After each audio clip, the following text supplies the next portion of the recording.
दोस्तों आज की सबसे पहली और बड़ी खबर।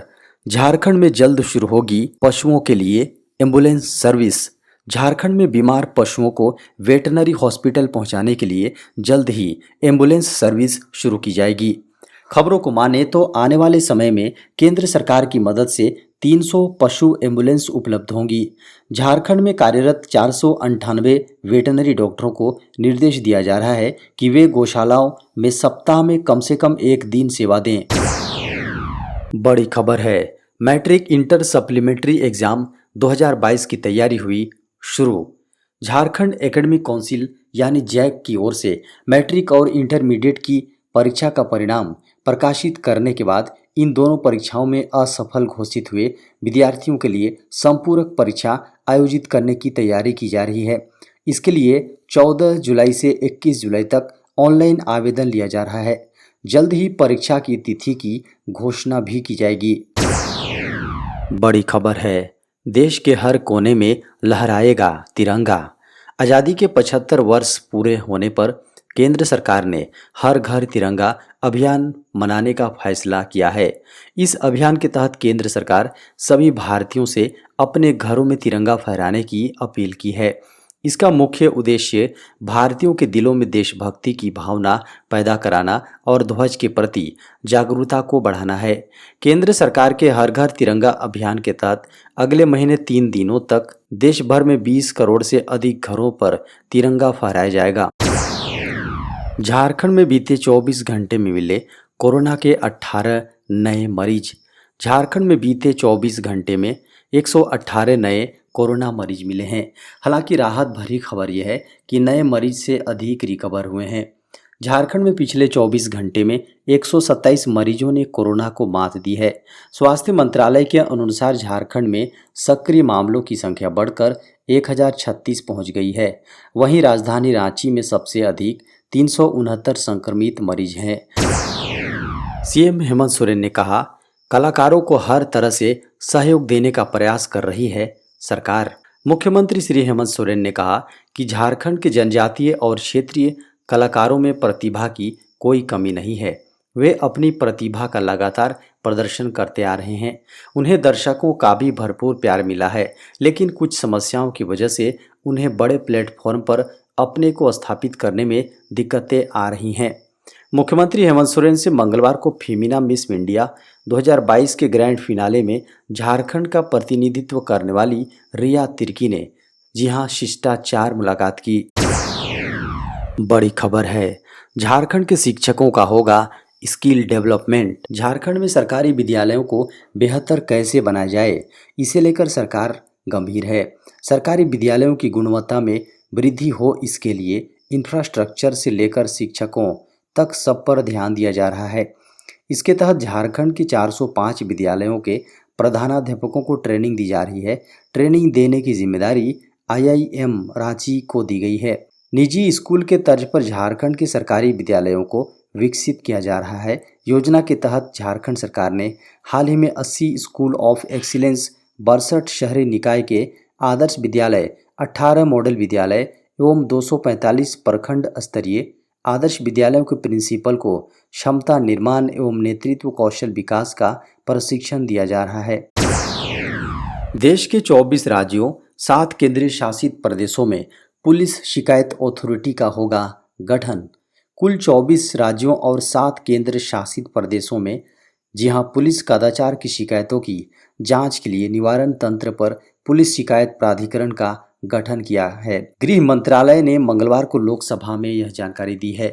केंद्रीय गृह राज्य मंत्री नित्यानंद राय ने ऑल इंडिया मजलिस ए इत्तेहादुल मुस्लिमीन के सांसद असदुद्दीन ओवैसी द्वारा उठाए गए एक सवाल का लिखित जवाब देते हुए साझा किया। मंत्री ने कहा कि पुलिस भारत के संविधान की 7वीं अनुसूची 1 राज्य सूची में आने वाला राज्य का विषय है और यह प्राथमिक रूप से राज्य सरकारों और केंद्र शासित प्रदेशों की जिम्मेदारी है कि पुलिस बल को कुशल बनाया जाए और इसकी कार्यप्रणाली अधिक प्रभावी और पारदर्शी हो।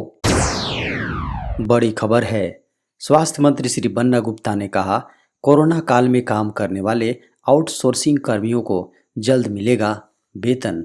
बड़ी खबर है। झारखंड के स्वास्थ्य मंत्री श्री बन्ना गुप्ता ने कहा है कि कोरोना महामारी के समय प्रत्येक स्वास्थ्य कर्मी ने अपनी महत्वपूर्ण भूमिका निभाई थी।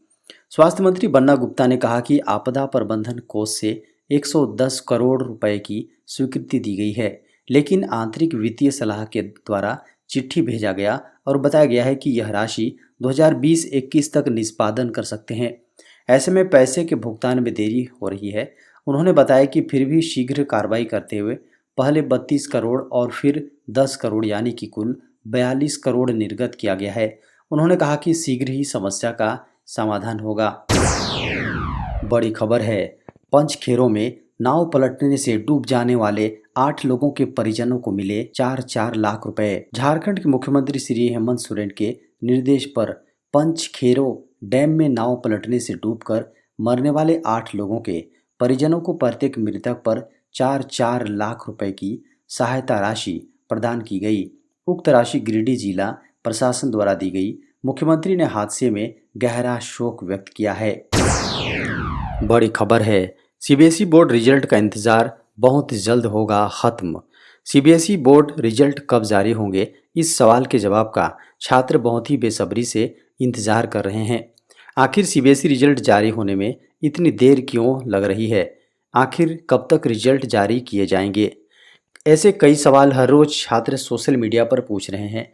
पहले रिजल्ट की डेट 10 जुलाई बताई जा रही थी, लेकिन रिजल्ट घोषित न होने पर यह तो साफ हो गया है कि रिजल्ट जुलाई के अंत तक जारी किए जा सकते हैं। सीबीएसई रिजल्ट बोर्ड अपने ऑफिशियल वेबसाइट पर जारी करेगा, जिसके बाद छात्र अपने रिजल्ट देख सकते हैं। इस बार लाखों छात्र इस परीक्षा में शामिल हुए हैं।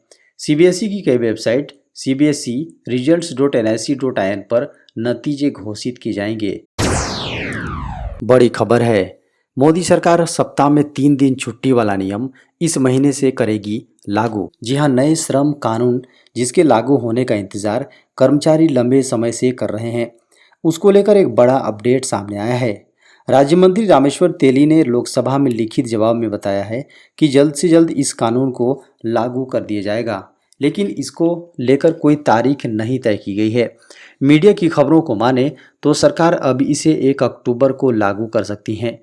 बता दें कि पहले इसे 1 जुलाई से लागू करने की चर्चा थी।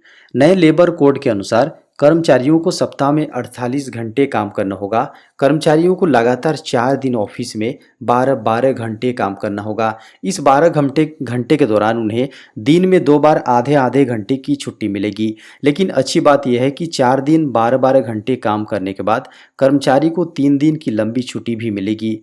बता दें कि काफ़ी लंबे समय से कर्मचारियों की यह शिकायत सामने आ रही थी कि काम की वजह से परिवार को वो समय नहीं दे पा रहे हैं।